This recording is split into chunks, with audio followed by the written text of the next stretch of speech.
Welcome to Wrestling Talk.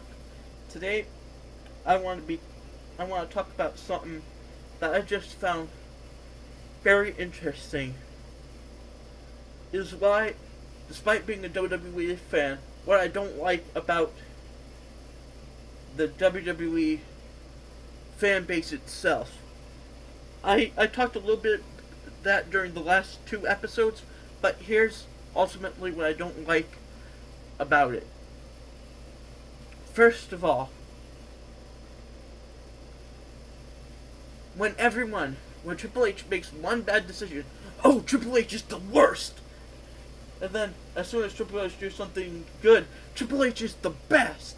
Triple H could do nothing wrong, and people don't even let him wait. A bad thing could turn into a good thing, like The Rock and Cody Rhodes, and John Cena losing the Royal Rumble. But no one wants to be patient. They want the good right away.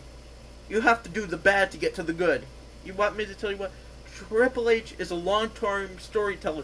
You're not going to get what you want right away. You have to learn how to be patient. That's the problem.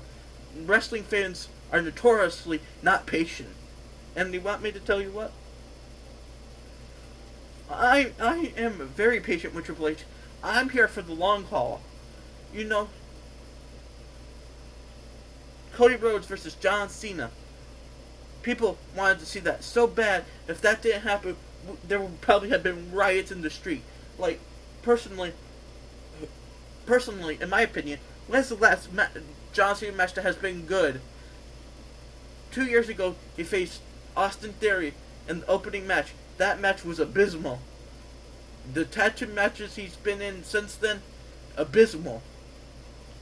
His match against Solo Sikoa, I don't think it was really John Cena's fault, but he did just as bad as Solo in that match. And boy, Solo can't wrestle for 2 cents. And you want me to tell you what? And then, okay, if you don't get your way right away, you have to wait. That's what I'm saying. People were saying, ugh, this is going to be like one of the Uso one. And then they started just sending all hate, not waiting to see what's going to come out of it. You gotta wait to see what comes out of it. Bad could turn into good. Jey Uso winning the Royal Rumble was good for the long point because he's really over and people enjoy him. But just because he beat John Cena, people complain because that means he's not going to go to WrestleMania. But then people forget Elimination Chamber exists because WWE doesn't make that real important. And if you hear my opinions of the Elimination Chamber show, I give that show a 5. And not even the John Cena promo could have saved that. The John Cena turning heel thing could have saved that. You want me to tell you? It's simply because they didn't care about the chambers. They just, the whole time there was just to get John Cena to win and do that big segment. That's the whole point. But, see, you have to be honest with you. Another thing I don't like about it is if one thing is good on the show, like one segment, people think the show is the best show ever. Like, have you seen the matches? Like, Elimination Chamber had some okay matches, but they weren't really good except Kevin Owens and Sami Zayn. And the men's Elimination Chamber was really rushed. Like, and the women's Elimination Chamber, Naomi was thrown out even just because of Jade Cargill. She didn't even get to wrestle in the match. That's how quick they rushed through things. And it felt too rushed.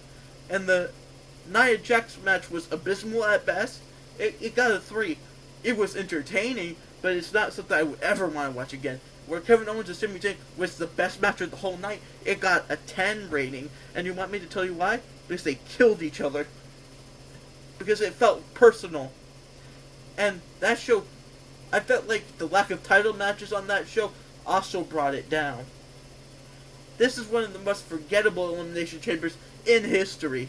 Like, and people call it good just because of one segment. One segment does not mean it's the best show ever. The only 2 matches that are ever going to be remembered is going to be the Elimination Chamber because John Cena turned heel after it, and the fact, and Kevin Owens and Sami Zayn. Those are the only 2 matches that anyone's going to ever remember from that show.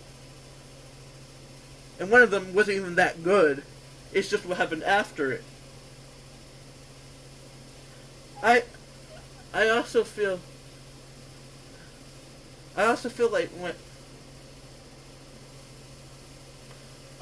like people give Triple H too much slack on too much hate for the tag team division. He can't help that that everyone good left in the tag team division. Everyone that possibly could have been in a tag team division could have left. Honestly, he should have just left the titles unified, so it could just been all one big division. As a matter of fact, you could have even had the NXT titles unified with all that, so the NXT could have some main roster matches. But I digress. But giving Triple H so much hate just because he does one bad thing, like Triple H has the worst tag team division, he's the worst booker in history, when he has put on some of the best matches, some of the best WWE moments in history, and that's the one reason why you don't like him, you hate him so much. Get over it. Like, oh, Triple H is the worst. He made Jey Uso win the Royal Rumble. Stood John Cena. I'm gonna pout all day. Like, calm down. Get your panties out of a bunch. You're like, guys, it's not that big of a deal. Triple H is a long-term storyteller. Personally, I think the Jey Uso Gunther feud is perfect for Gunther's character. People think it's been abysmal build, but it's actually been a really good build. Because Gunther, he's just, in my personal opinion, Gunther has proved that he deserves to be world champion, but Jey Uso could elevate that title because of popularity and stuff. So there's been 5 champions, and I feel like this title has proven it could be a world title, but the problem is, the only thing I'm going to, and you want me to tell you what, the things people should be complaining about, they don't complain about, like no world title matches on Raw and SmackDown, even once in a while. The championships compete on Raw every night and never defend their title once. Like, I don't want to see you if you're not going to defend your title at least once. Cody Rhodes, I like you. Defend your title on SmackDown. Gunther, you're my second favorite wrestler. Defend your title on Raw. Every once in a while. Like, Triple H has been really strict on the fact that world title matches should only be on pay-per-views, and that has made both champions suffer and result, because I feel like Cody Rhodes' reign would have been better if you cut out everything with Solo Sikoa. If you just cut out Solo Sikoa and made Gunther defend his title more on, like, Crown Jewel and not did the Crown Jewel Championship ring, if you cut out all of that and made Cody Rhodes and Logan Paul fight for both titles, this would have been, like, one of the best reigns for both of them.